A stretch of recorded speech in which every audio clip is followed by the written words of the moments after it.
We have Nandan, who is an author and filmmaker. He has been to Berlin as part of one of his books is being made into an animation. So we'll listen to him for more information about the book and the animation that is the plan.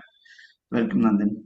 Hi, thank you. Thank you so much for having Good, curious to know about because I know it's a book. It has been it's also in Malayalam, like the Dream Balloon. That's book's name, and Akashappanthu is there in Malayalam as well.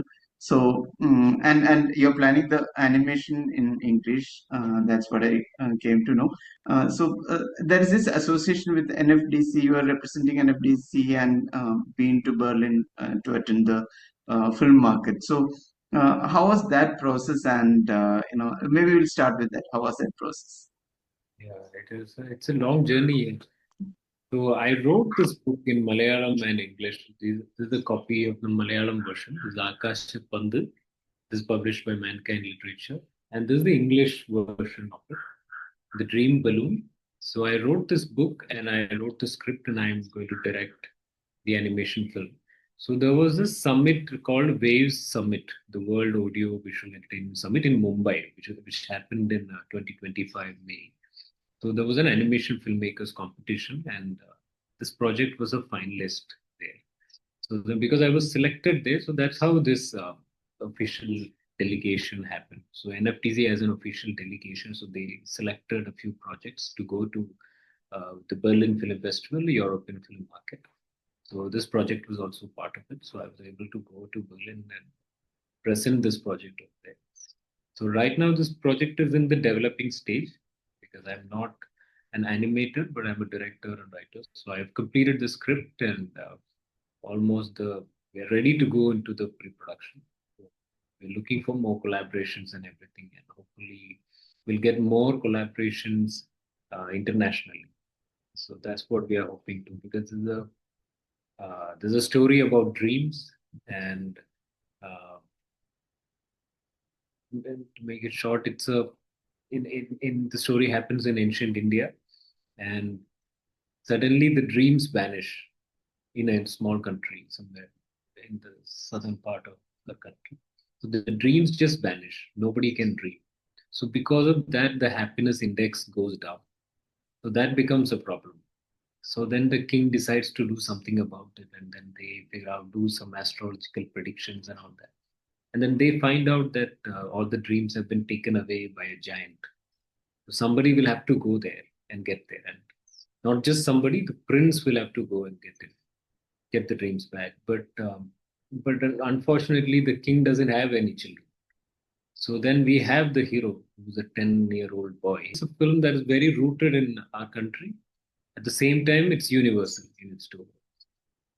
So I think, and I think Berlin is the right place to be for this project. I think so. I got to meet a lot of international producers and a lot of other people. I'm also being supported by one producer already, and so I was able to get in touch with a lot of international co-producers to make this truly international.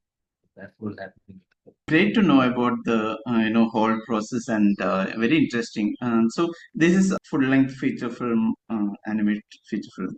Yes, yes. This is going to be about 80 minutes film in animation. And there will be a lot, and as this Rajakumaran travels, he'll meet a lot of friends like a tortoise, a grasshopper, and all these and a lot of other animals. And all these animals will talk. They'll all talk like people. They'll all talk, sing, and dance, and do a lot of things. And there's going to be a lot of music and everything. There's going to be that kind of film. That's our aim. So while writing this, did you have the picture like an animation, or was it because you are a live action filmmaker? This can't be done in a live action. But when I was writing it, I just wanted to tell the story. I just wanted it to be a book. I didn't want to turn this into a film at that time. But now when I think of it, I think I was very much inspired by Miyazaki's Spirited Away. Spirited Away is a wonderful animation film. I'm so inspired by that, and that's why I wrote this book. So I just at that time I just wanted it to be a book, and then after writing the book, I felt that it should not be just a book because anyway it's a It's a story. The story can be told through various mediums. Like it can be a book, it can be a film, it can be a game, it can also be a comic book, a graphic novel, and a lot of other things.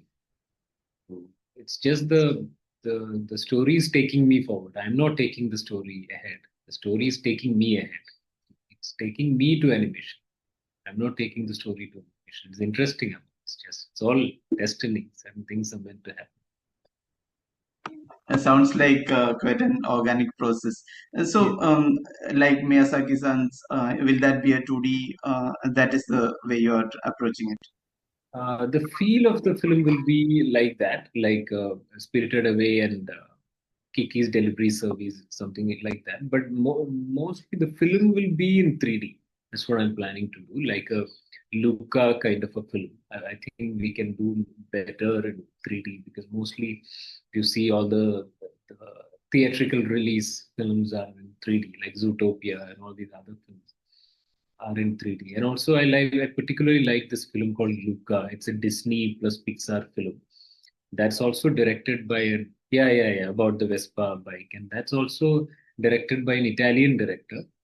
Uh, so he's from Italy, and in that film, if you can see that it's a very Italian film. It's a Disney plus Pixar film. It's made in the US. It's made for the global market and everything. Still, it's very Italian. So I really like that, and they've even used the language and everything. So I'm going to do something like that with our Indian culture. And also, if you see the film became a Moana became a super success, but that's a Polynesian story. It's not an American story. So like to do that. And all these films are in 3D. Lately, all the films have been 3D, and I was really inspired by Luca to do a film in 3D. With the detailing, I think that will help the film really well. So while the world and the feel and everything will be kind of Miyazaki thing, but the film will be in 3D. Indian animations, though we have very rarely some of the animations to watch. Those are very rooted, very cultural valued films. But the appreciation level or the receptiveness has been quite dull. Maybe this generation is appreciating a little more, probably. So, what was the kind of receptiveness and appreciation happening in Berlin for a film that is coming from India? No, very positive, I think, because all over the world people know about India. They know that about our cultural heritage and everything. So they all want to see a film from India like this, and I think this is the best. Uh, this is the best opportunity for us to showcase Indian culture and everything globally. And I think in India we haven't. It's true that we haven't been able to do a lot proper animation film. But internationally, animation films have been doing very well.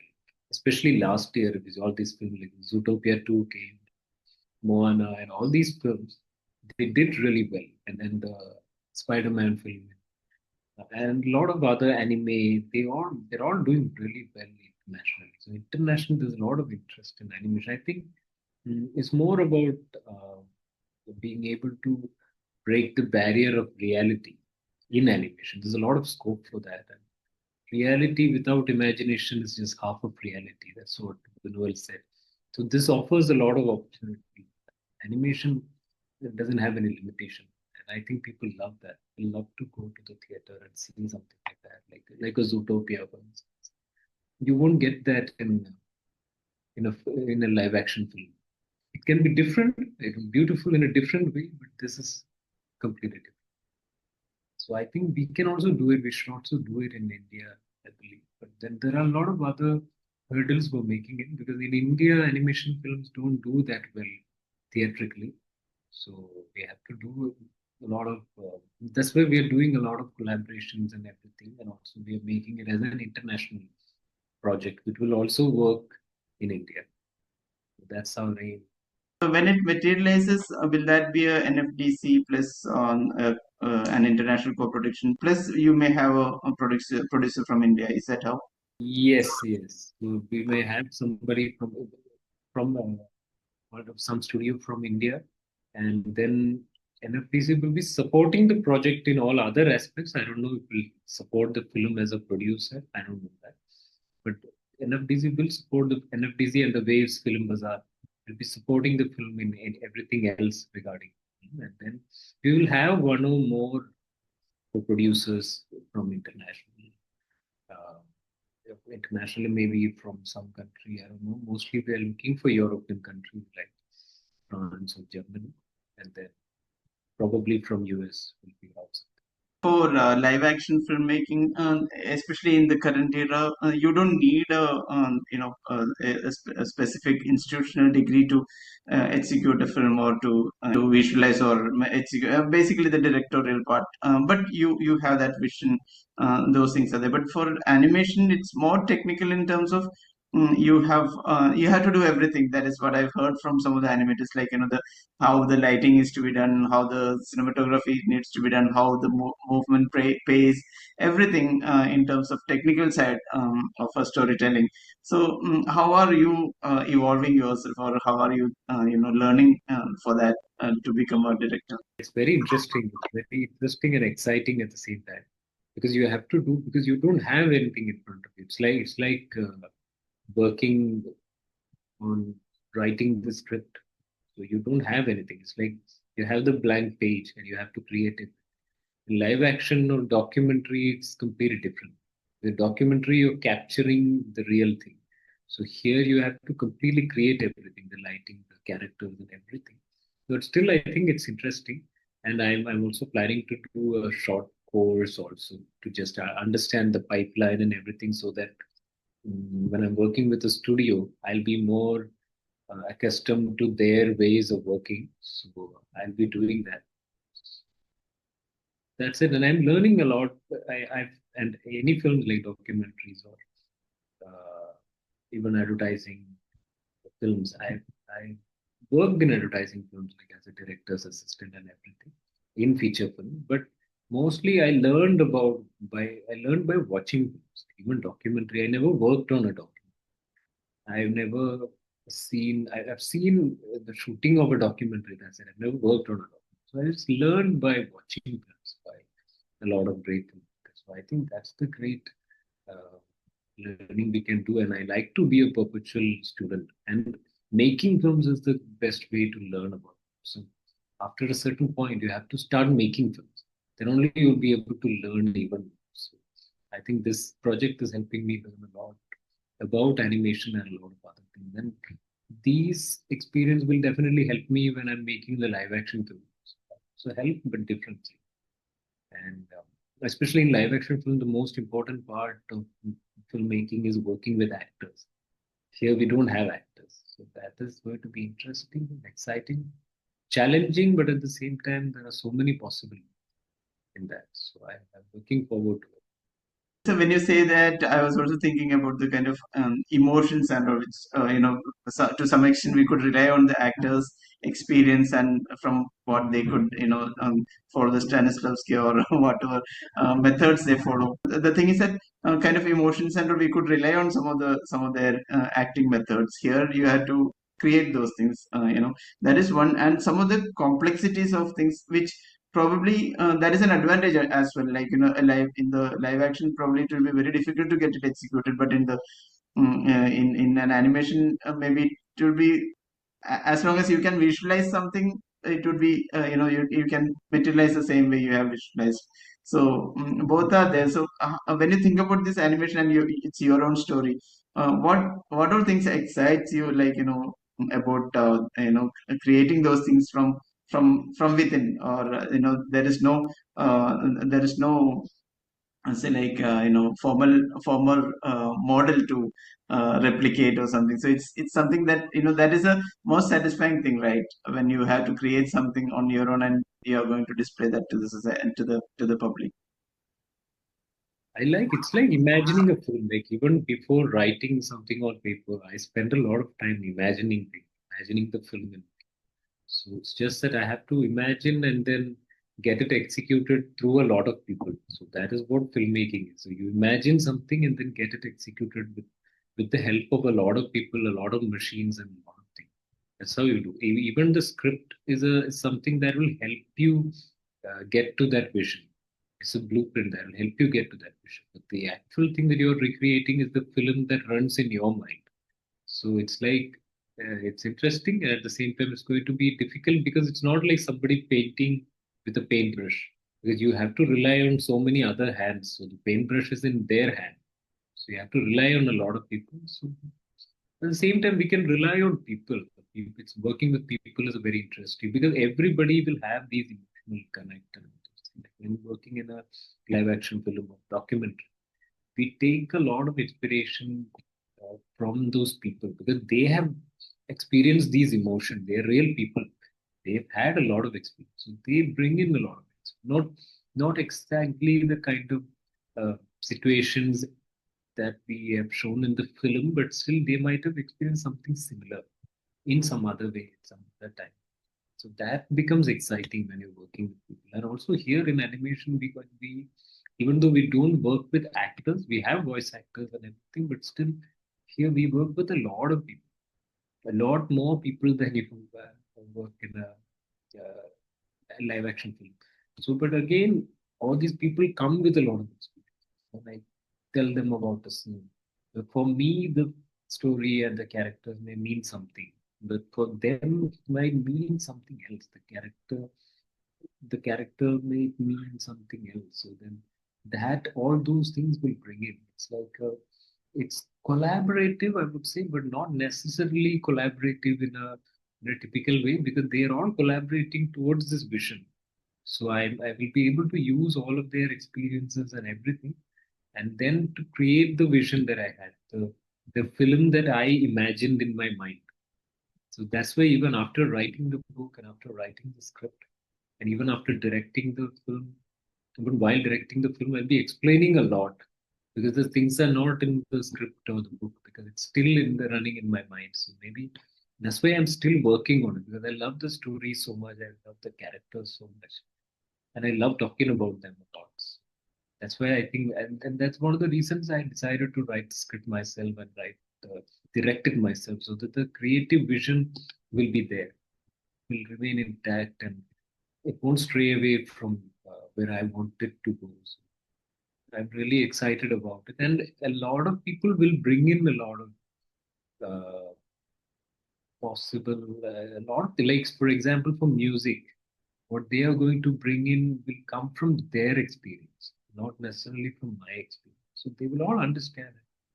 It's a nice film that everybody will connect with. So, in this international Berlinale market, I'm not sure whether there is a mentoring as well.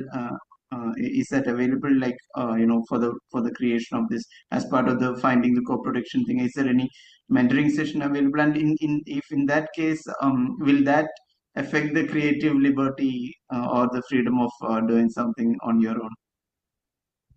Not. I've had a lot of mentoring when I was part of Waves, the World Audiovisual Film Summit. There was so many mentoring. So we go to band mentorship from a lot of international animation filmmakers and live action filmmakers. So that time we had a lot of mentoring and everything. And so at here in the European film market, we got to listen to a lot of people. We got to meet a lot of people. Like, for example, the producer of Flow, the animation film which won the Oscar last year. So I got to meet the producer of that film, Ron Dyer. So I got to meet him, and when he was talking about how the journey of Flow went, and what I was thinking was that if they can do it, well, we can also do it. And so, and also this film, I believe that we will be having a lot of co-producers and everything. And in anyway, it will happen in many countries maybe because animation happens a lot of even in India, we do a lot of animation films, like international films. A lot of the big animation films they happen in India. That's one of the reasons why we have this one. Because we know that a lot of the big films that we talk about, all those films are done in studios in Thiruvananthapuram, Bangalore, or Mumbai. We know that. So, but it's just that they're not Indian films. But and that way we'll also be able to do great work and a lot of other things. But the main production will be in India. So that is very important. That There are only people who will understand that, the nuance and everything. But at the same time, the story is universal and people are connected. And also all over the world, what I found is that with the success of a lot of other films like live action big films, even RRR winning an Oscar for best music, and so there's a lot of interest in Indian stories and Indian films worldwide. You see in Japan, Russia, China, but even in US, in Europe, there's a lot of interest in Indian films. So they don't want to. I don't think they want to change this into a Europe. No. They want this to be an international film from India. That's what they are also looking. I think it's because the time is right. I think a lot of positive things are happening, and a lot of positive things have been happening, and because of that, it's the right time to do this kind of. So that helps a lot. Maybe 10 years ago, it would have been difficult, very difficult. Even to think about animation in India would have been difficult, and to make an international film from India would have been difficult. But now, a lot of the questions don't exist, like how we would make an international film, how we're going to market a film internationally. So these questions don't arise. Like we have the success of films like Bahubali or RRR. These films did really well in the US and Japan, a lot of other countries. So all these success, everything would help this project. So the time is right. I think it's about time. So I think that there's a lot of positivity around. Grateful for all of that. So, having said that, I know I'm not talking about the outsourced partners or the Indian counterpart like Disney has an officer or the people are working. Apart from that, there are original animation creators like Studio Ixorus and did any such studios or the creators inspire you? Yeah, a lot of them. Even their success inspires me a lot.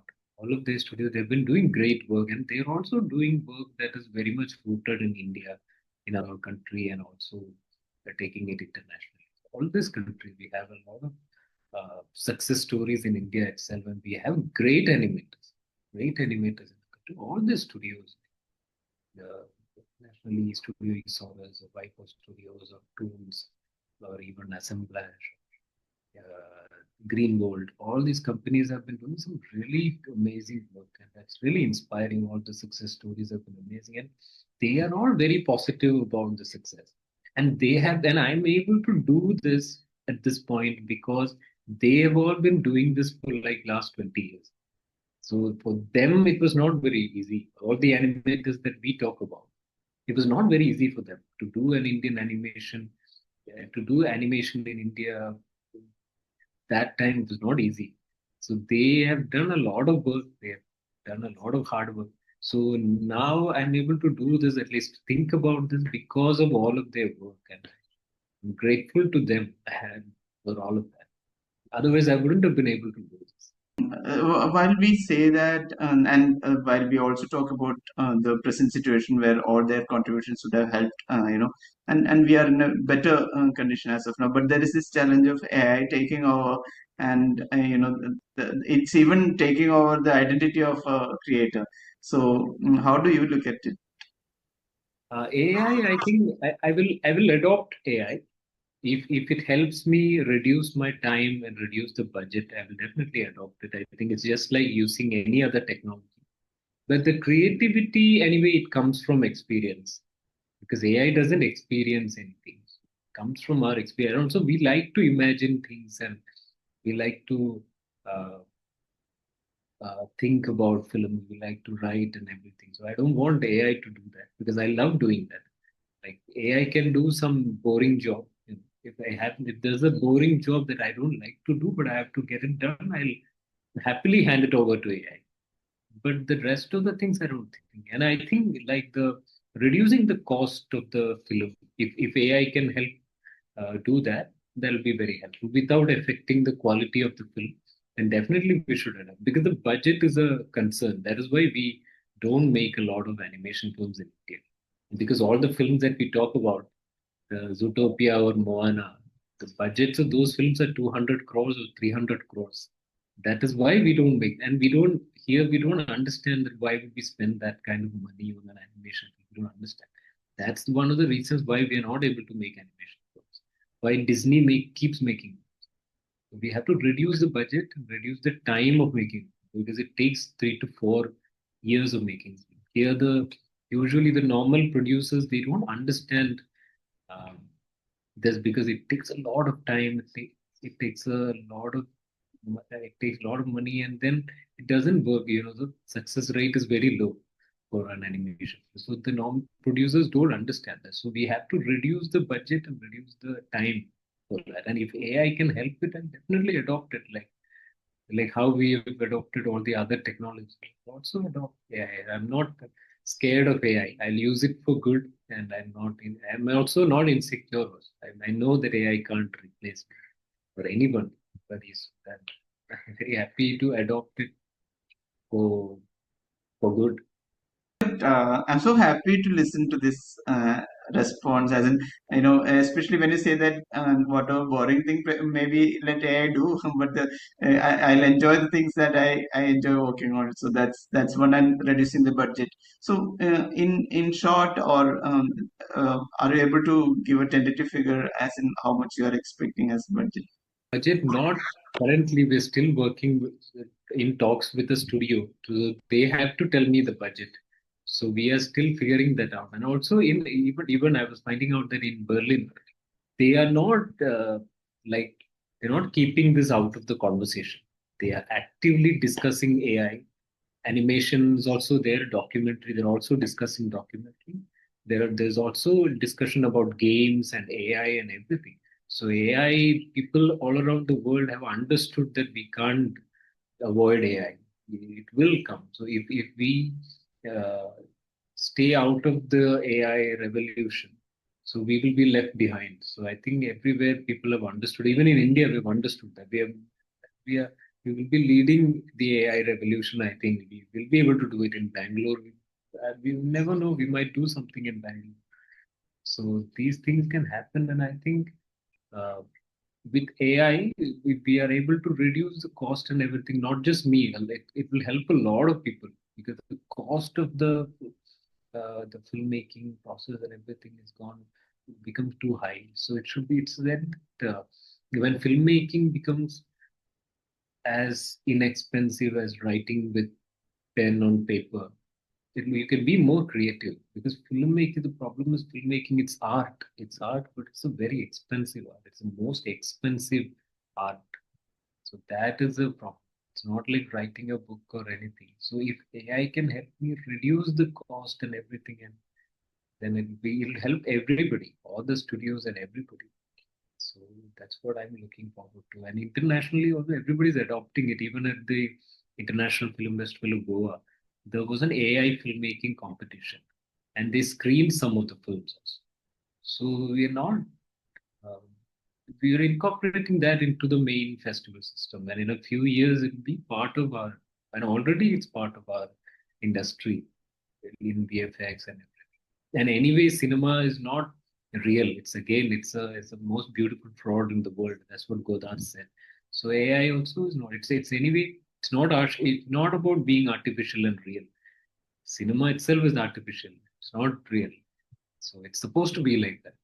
So it's not a slice of life. It's a piece of cake. They've been using a lot of tricks, a lot of camera tricks, and everything throughout the history. We know that we've been doing a lot of things.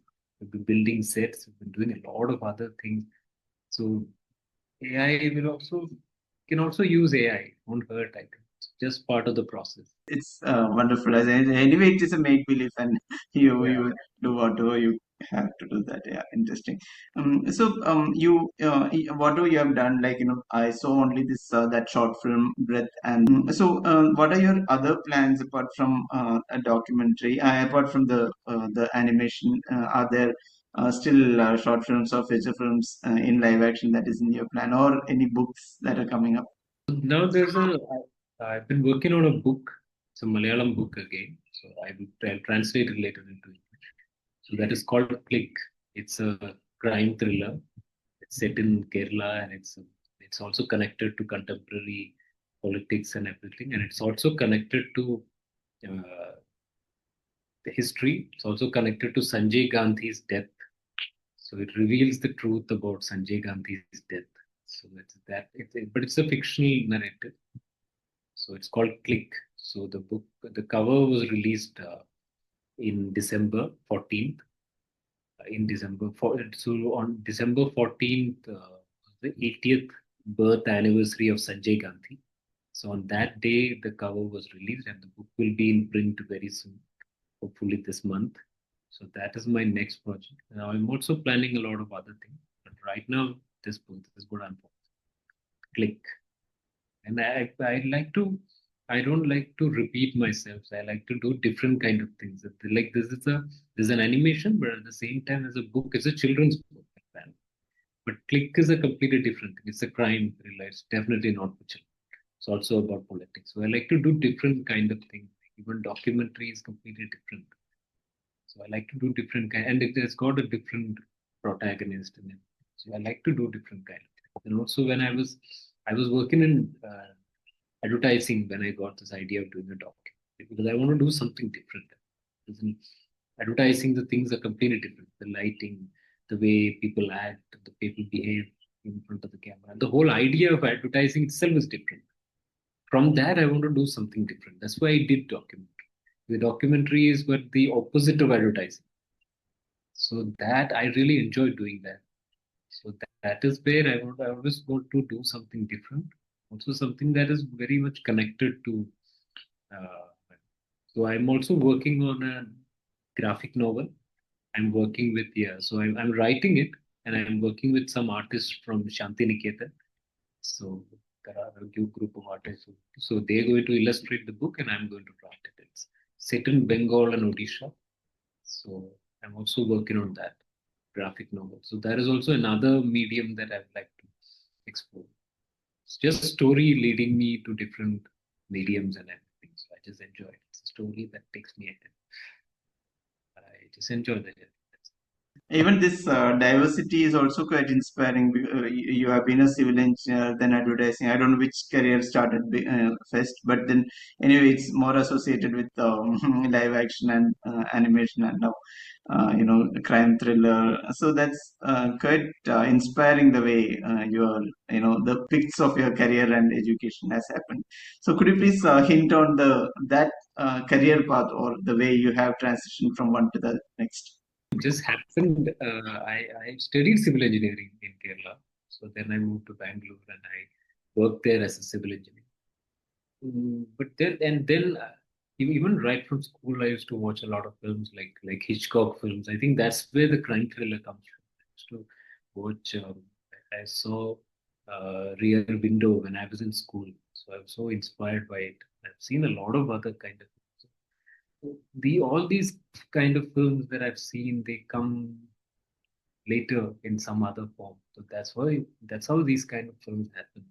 So, and I used to read a lot of Grimm's tales when I was very young. So I think this is also kind of a Grimm's tale, kind of a fairy tale. It's just that it's set in India. So all the kind of things that I've been interested in, they all come later after a few decades. They come back to me, and that's how I find these different kind of things. And I enjoy all of these things. And also I enjoy documentary a lot. I've seen a lot of documentary, admire a lot of documentary filmmakers, and so just happened. And also the language. Also, I was in Bangalore, and I was able to learn these languages because I was a civil engineer. If I had been a software engineer, I don't think I would have learned language because I'd be in the office. Because I was a civil engineer, site engineer, I was in the site. So I was talking to all these people and I learned this. And that was also part of the journey. My first two films had Kannada in it. So even breath was Swaasam in Malayalam and Usiru in Kannada. So it was a Kannada Malayalam bilingual. It was so fun working with Malayalam and Kannada. So those kind of things, I think they have helped me a lot. So being a civil engineer helped me. So I really enjoy doing that. So it's all the same thing. I think it's destiny driving me. That's what I believe. I mean, I saw that poster. It was that bunch of banana being hung. So how was that? How did you use that analogy of the story. I know you may have to reveal some of the without revealing the subject. If you could, why did you choose that as a Yeah, poster? it was interesting because at that you know that there are so many Malayali restaurants in Bangalore. So I used to know a lot of those people. So then that's how it happened. At that time, I was thinking more about those kind of things and just connected. And it's because it's mean in Malayalam, it means a kola, right? This bunch of banana means kola, and kola also in Malayalam it means murder. So murder and bunch of banana they have the same word in Malayalam. It's a kola. So it just happens. In the poster we show a bunch of bananas, but the film is actually about a murder. So those kind of things it just happened. It's just weird. And at that time, I just wanted to make a film, and that film was very interesting because I was planning to do something else, and that film didn't happen because I had that again happened because I was thinking more like a writer, and I had imagined a lot of things. But that time, actually, to shoot something was very difficult because I didn't get the location, I didn't get the actors, and I didn't have the time. But then what happened? Then again, I found out something. The story was again so great, but then again, I was not able to shoot it. Again, I wanted older actors. I didn't know anybody, so that time was very difficult. So then, what I tried to do was I did reverse engineering. It's like if you know, like Robert Rodriguez, he did a film called El Mariachi. So he calls it the El Mariachi filmmaking. So if you don't have the actors or the location and everything according to your story. Then create a story according to what you have. Like create a story. So I had in that film, I just had only that cola, that bunch of bananas is the only prop that I bought. Everything was already there. The house was the house where we used to live in, and all the people are people we know. So they were all available. So and the location was Bangalore at night. So we had it for free. Entire Bangalore at night we had it. So I created a story with this location, with these actors, and with this house, and with that time night, and all these things. So that's how that story happens. It's reverse engineering. It's kind of an El Mariachi kind of making. I wanted to shoot something. That was the most important thing for me at that time. And then I did this. I because there's a book called Rebel Without a Crew that is written by Robert Rodriguez. He talks about all these kinds. He directed Desperado and Spy Kids and a lot of these things. So it's his technique. Like if you have a ladder, you have a good looking ladder. So don't write something and then look for the prop. Instead, if you have a good ladder, write something about write something where you have a ladder in the frame. So then you already have this prop. So you don't have to look. And if you have a niece or a nephew, write a character for that nephew. So the nephew will be available. You don't have to look for other actors to cast. So you can have that nephew in the film. So things become easy. If you have a garage that is free and nobody cares about, right? Incorporate that in the script. Write a script that happens in the garage. So then you'll get that garage. So it becomes easy. So that was a tip that Robert Rodriguez gave to the filmmaker, and I just took it like I have a lot of these kind of gurus. I learned from all these people. So that's how breath happened. So I took that advice very seriously and I made that film because the other two films didn't work because I was not able to get the locations or actors or anything. So here I did the reverse, just like Robert Rodriguez said, El Mariachi way of filmmaking. So I got all my friends and they're all working. They were all working at that time. So at night they were available. So that's why the film is set in night. So it's simple. And the bunch of bananas we bought it from somewhere, and then Bangalore at night it was free. We could shoot for free. So we did it like that with our own camera. And that's how it happened. It was fun, great learning experience. It's quite inspiring that way because especially in today's era where anyone wants to do a 30 seconds reel or 1 minute outcome. They can rely on this as in just go get something, cook up a story on it. But that's very inspiring the way. I'll also tell the wannabe filmmakers in my circle, go watch this, try this out. Yeah, And yeah, so yeah. This is a thing actually. This El Mariachi filmmaking is a thing, and that's how I studied about cinema. Like Now you know how I studied about cinema because I was a civil engineer. I've never been to a film school, but I've read all these books and I've listened to all these people. So that's how I learned about cinema. Even El Mariachi or Desperado, if you see, so he had this actor who was his friend, and they also had a guitar case. So they created a story around a guy for this guy, and he who's a guitarist. So that's how those stories happened. So he made those films with this reverse engineering. So it's applied, and it helped me.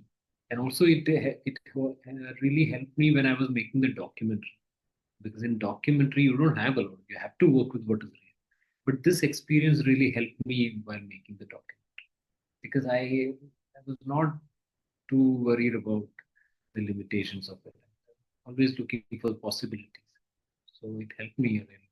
It happened. It's good. Sometimes the limitation is good because the big studios, when you initially start working in the big studios and everything, what happens is there are so many problems when you work in a creative project. But then when we are working on a very big studio system, what happens? They pump in a lot of money to solve the problems. But here, when you don't have a lot of money, what happens? You have to use your creativity to overcome these problems. So all these great filmmakers, they've all tried that. They've all done this. Like instead of pumping money, they don't have money to pump it. So they use creativity to overcome. So that becomes even better. So all great filmmakers have done that. Even Kurosawa, Satyajit Ray, all of them. They've all tried a lot of things. A lot of the great moments in their films happen because of lack of money or lack of resources. So they overcome a lot of things with creativity, and that's really wonderful.